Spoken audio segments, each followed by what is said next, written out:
Hey, what's up, everybody? BDO44 coming at you with another video. Oh, the score is 53-58. Lakers are down by 5 at the half. The Cleveland Cavaliers here at home on New Year's Eve. Happy New Year's, everybody. New Year's Eve. Still got a couple hours left, but we will be in 25 pretty soon. I'm having a hard time with Rui Hachimura in this game, man. He is 1 for 6, 0 for 2 from behind the arc. It's not even just the missed shots. It's just some of the decision making. It's not working out. I think, and this is just my speculation, I think he's probably feeling the pressure of us bringing in Dorian Finney-Smith and some of the trade rumors and stuff involving him potentially being moved out. I think that's what's going on here. But he's not playing with his thinking cap on right now. Max Christie also struggling with from behind the arc, 1 for 4 from the field, 0 for 3. He's missing some key corner threes we need hit.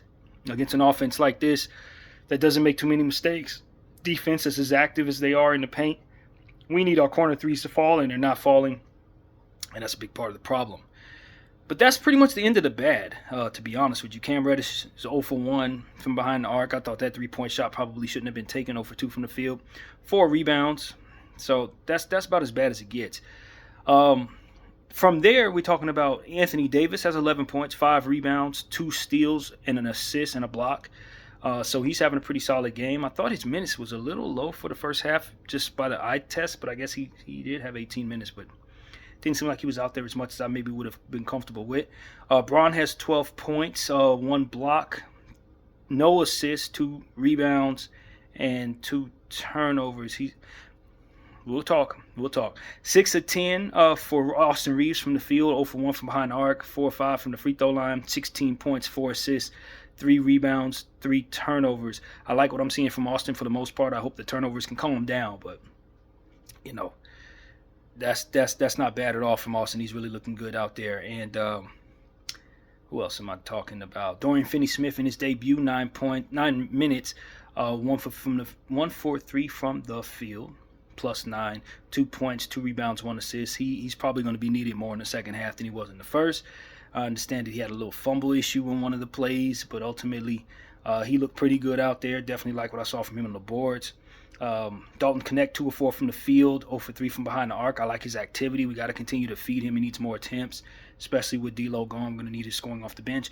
And Shake Milton, I'm going to be honest with you. Shake Milton might have been the most impressive player for me because I just loved his aggression. I love the pace that he played with, and I don't want it to ever go away. You know, a lot of times people want to try so hard to play well when they first get to a new team. He's 1 for 1 from the field, 1 for 1 from the 3, so he's only attempted that 3-point shot, and it fell. But his aggression, if he does that, he's going to make us very happy because he just played on a different level of aggression out there. He won a rebounding matchup against, I think it was Evan Mobley or something like that. Just very impressive stuff. Love how Shake Milton's getting off to his Laker career. I just don't want that energy to ever go away. And so that's really the story. Now I got to get into what it is I want to say. But, of course, the halftime video, we'll talk more at the end of the game. But we're not getting to playmaking. It is as stagnant as I thought it was going to be. Exactly what I was worried about. You got all these different nice defenders and all this length and all this stuff that everybody thinks is so important. But guess what you don't have? Anyone making anybody better. And because of it, our offense is stagnant.